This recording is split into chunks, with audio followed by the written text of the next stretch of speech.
अस्सलाम वालेकुम class, welcome to the real life foundation academy. अॼु जो जेको असांजो टॉपिक थींदो उहो थींदो election system in Pakistan. Election system in Pakistan असां करे आया हुआसीं ऐं हाणे जेको असांजो नेक्स्ट टॉपिक हुयो उहो हुयो गवर्नमेंट सिस्टम इन पाकिस्तान। हाणे गवर्नमेंट सिस्टम इन पाकिस्तान में तव्हां जेको आहे सो पॉलिटिकल सिस्टम बि तव्हां इनखे चई सघो था ऐं गवर्नमेंट सिस्टम बि चई सघो था। पर हर मुल्क में पंहिंजो हिकु गवर्नमेंट सिस्टम हूंदो आहे जेको सरकारी इंतिज़ामिया जेका आहे सा पंहिंजे मुल्क खे हलाईंदी आहे।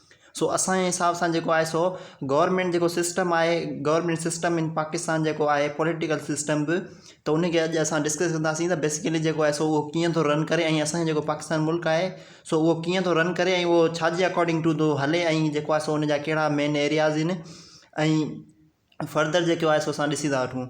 सो फस्ट ऑफ ऑल जेको आहे जेको government political system of the Pakistan उहो जेको आहे देर आर 3 लेयर्स। 3 लेयरनि ते असांजो मुल्क पाकिस्तान जेको आहे सो उहो तामीर थियल आहे। 3 शयुनि ते जेको आहे सो हू मुश्तमिल आहे। उहे 3 शयूं कहिड़ियूं आहिनि? सभ खां फस्ट जेको आहे उहो आहे कॉन्स्टिट्यूशन। कॉन्स्टिट्यूशन जेको आहे सो इहो आहे हिकु कॉन्स्टिट्यूशन जी माना इहा आहे ग्रुप ऑफ कलेक्टिव लॉज, जेके कानून क़वानीन जेके गॾु कया विया आहिनि उन्हनि खे असां कॉन्स्टिट्यूशन चवंदासीं। ऐं जेको आहे सो जीअं पाकिस्तान ठहियो आहे टोटल 3 कॉन्स्टिट्यूशन आया आहिनि। 3 कॉन्स्टिट्यूशन जीअं आया आहिनि, ठीक थी वियो।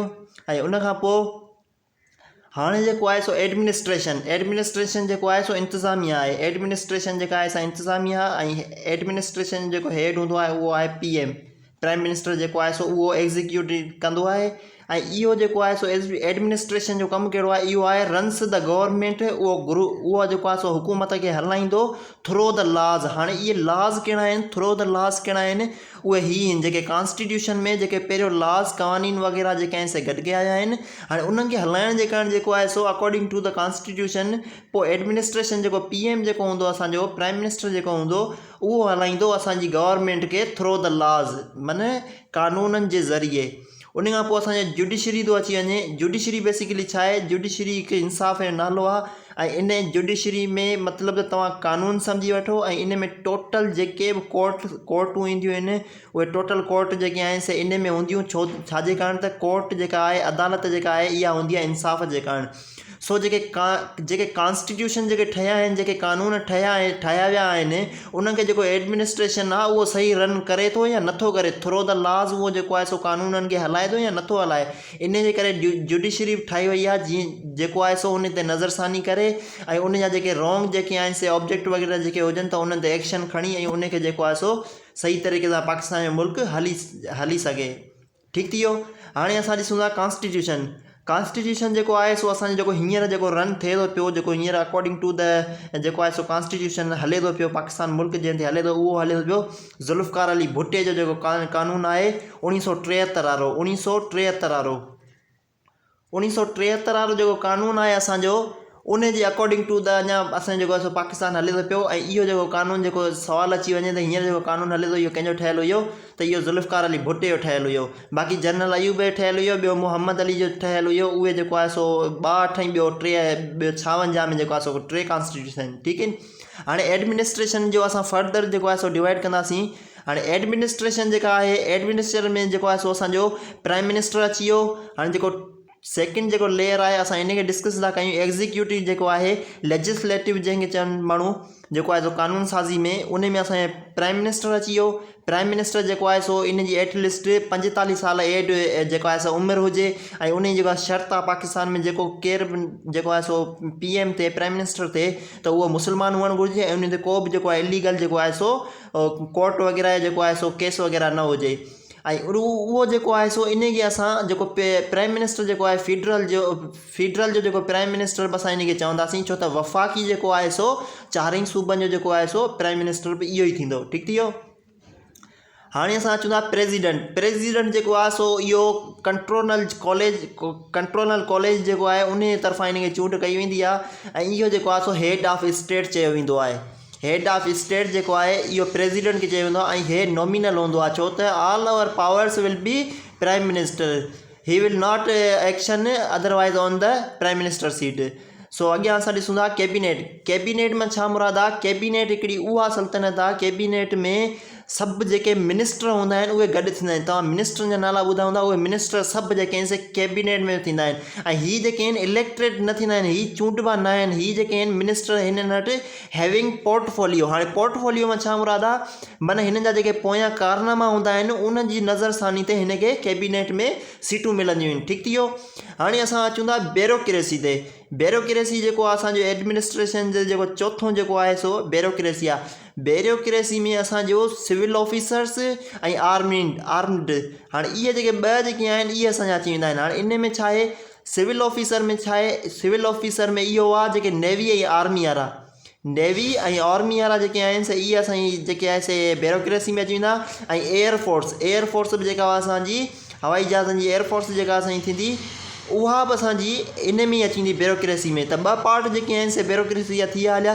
हाणे असां ॾिसूं था त जेको आहे सो PM प्राइम मिनिस्टर ऐं जेको आहे सो प्रेसिडेंट ऐं कैबिनेट खां अदरवाइज़ जेको आहे ब्यूरोक्रेसी इहे कीअं इलेक्टेड थींदा आहिनि, हिननि जो त अलॻि सां सिस्टम आहे। बाक़ी जेको आहे PM प्रेसिडेंट जेको आहे उहो इलेक्ट्रल कॉलेज हूंदो आहे, जंहिंमें 4 सूबनि जूं जेके MNA ऐं MPA हूंदा आहिनि उन्हनि जूं टोटल जेके सीटूं हूंदियूं आहिनि कैबिनेट जूं सीटूं हूंदियूं आहिनि। ऐं जेको आहे सो अपर ऐं लोअर हाउस जूं जेतिरियूं नेशनल असेंबली जेके आहिनि से सीटूं हूंदियूं उहे टोटल गॾु थी करे 706 सीटूं थींदियूं आहिनि। पोइ उन्हनि मां जेको आहे सो असांजे प्राइम मिनिस्टर खे चूंड कई वेंदी आहे, जंहिंजो हायर कंसंट्रेशन हूंदी त उनखे जेको आहे सो सीट मिलंदी प्राइम मिनिस्टर जी। ठीकु थी वियो। उनखां पोइ असां ईंदासीं जुडिशरी ते। जीअं त मां तव्हां सां ज़िक्र कयो त जुडिशरी जेको आहे सो कानून साज़ी आहे, ऐं जेको आहे सो कानून जे अकॉर्डिंग टू द केरु इलीगल लॉ हूंदो त उनखे जेको आहे सो ओवरकम कंदो। जेको आहे सो मां हिते तव्हांखे डिस्कस न कयो।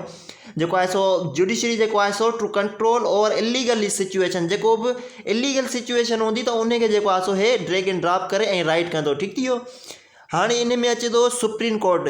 जेकॾहिं पाकिस्तान जे लिहाज़ सां तव्हांखे MCQ अची वञे हाईएस्ट रैंकिंग जेको आहे सो कोर्ट कहिड़ी आहे, तव्हां चवंदो पाकिस्तान जी सुप्रीम कोर्ट आहे। पाकिस्तान जी सुप्रीम कोर्ट जेका असां इस्लामाबाद में आहे, ऐं हाईएस्ट जेका आहे सा असांजी सुप्रीम कोर्ट जी जेका आहे सा इहा थींदी। उनखां पोइ असांजो अचे थो फेडरल शरियल कोर्ट। हाणे फेडरल शरियल जेका कोर्ट आहे इहा जेका असां 1900 मुंहिंजे ख्याल में 83 में जेको आहे सो 1983 या 85 में ज़िया जेको आहे सो उन जेको आहे सो ज़ियाउल हक़ जेको आहे सो इन जेको आहे सो हिन खे ड्रॉप कयो हुयो ऐं हिन जेको आहे सो इस्टेब्लिश कई हुई फेडरल शरियल कोर्ट। हाणे शरियल मां छा मुराद आहे, पाकिस्तान में तव्हांखे थोरो कॉन्सेप्ट ॿुधायां। हीअ इस्लामाबाद असांजो कैपिटल थी वियो, हीअ असांजो जेको आहे सिंध थी वियो, हीअ पंजाब थी वियो हलियो, ऐं हीअ जेको आहे सो असांजो जेको आहे सो KPK थी वियो हलियो, ऐं उनखां बाद में हिकु जेको आहे सो असांजो बलोचिस्तान थी वियो हलियो। त 4 सूबा आहिनि, पाकिस्तान ठहियो। पाकिस्तान जो मतिलबु छा आहे, पाकिस्तान जो मतिलबु हाणे हिन में सिंध वेठा, सिंध में सिंध वेठा आहिनि, पंजाब में पंजाबी वेठा आहिनि, KPK में पख्तून वेठा आहिनि, ऐं बलोचिस्तान में बलोची वेठा आहिनि। त इहे 4 सूबा जेके आहिनि इन्हनि खे हिकु मुल्क करे ऐं जेको आहे सो हिन खे नालो ॾिनो वियो त पाकिस्तान। ऐं पाकिस्तान जो मतिलबु छा आहे, ला इलाहा इल्लल्लाह मुहम्मद रसूलुल्लाह। त हिन खे हिकिड़ो प्लेटफॉर्म ॾेई करे पाकिस्तान जो नालो ॾेई करे हिन 4 सूबनि खे ठाहिनि। पोइ हिननि खे चयनि त हाणे तव्हांजो जेको आहे सो अपर ऐं लोअर हाउस कयूं था। अपर ऐं लोअर हाउस मां इहो आहे त हीअ जेके आहिनि फेडरल आहिनि, फेडरल माना वफ़ाक़ी आहिनि। वफ़ाक़ी माना हिननि खे पंहिंजो जेको आहे सो हर सूबे खे पंहिंजो एक्शन करण जो हक़ आहे, उहो पंहिंजे हिसाब सां पंहिंजे सूबे खे हलाए थो। पर इन मां इहा मुराद न आहे त हीअ सफ़ा मुल्क जेको आहे सो सिंध या पंजाब जेको आहे सो या KPK जेको आहे सो हीअ सफ़ा फुल ख़ुदि मुख़्तियार आहिनि। पर हिननि जा कुझु जेके क़वानीन आहिनि जेके हिन सां कलेक्टेड आहिनि, जेके आहिनि से इस्लामाबाद मां जेको आहे सो एक्सेस थींदी आहे। ठीकु थी वियो। इहो थोरो जेको कॉन्सेप्ट तव्हांखे सम्झायो। हाणे असां ॾिसूं था सुप्रीम कोर्ट। सुप्रीम कोर्ट में हायर रैंक जेका आहे पाकिस्तान में सुप्रीम कोर्ट आहे, वॾे मां वॾी। पोइ फेडरल शरियल जेका आहे सा असांजो ज़िया साहब जेको आहे सो ठाही हुई। ऐं इन जी माना छा आहे, इहो जेको आहे सो फेडरल शरियल कोर्ट मां माना शरीयत जे हिसाब सां according to the Islam system जेको आहे सो उन जे एक्शन थींदा। सही आहे। उनखां पोइ हायर रैंकिंग जेका प्रोविंस लेवल ते थींदी आहे उहा हाई कोर्ट हूंदी आहे, ऐं उनखां पोइ मैजिस्ट्रेट जेका थींदी आहे, ऐं उनखां पोइ जेको आहे सो क्रिमिनल कोर्ट हूंदी आहे, सेशन कोर्ट हूंदी आहे, ऐं जेको आहे सो तालका जेको आहे सो कोर्ट हूंदी आहे। ठीकु थी वियो। हाणे असां अॻियां वधूं था। वीडियो जेको आहे सो 9 मिंट जो थी वियो हलियो, थी सघे हिन जा जेको आहे सो 2 या 3 पार्ट करणा पवंदा। सो स्टार्ट कयूं था असांजो। हाणे असांजो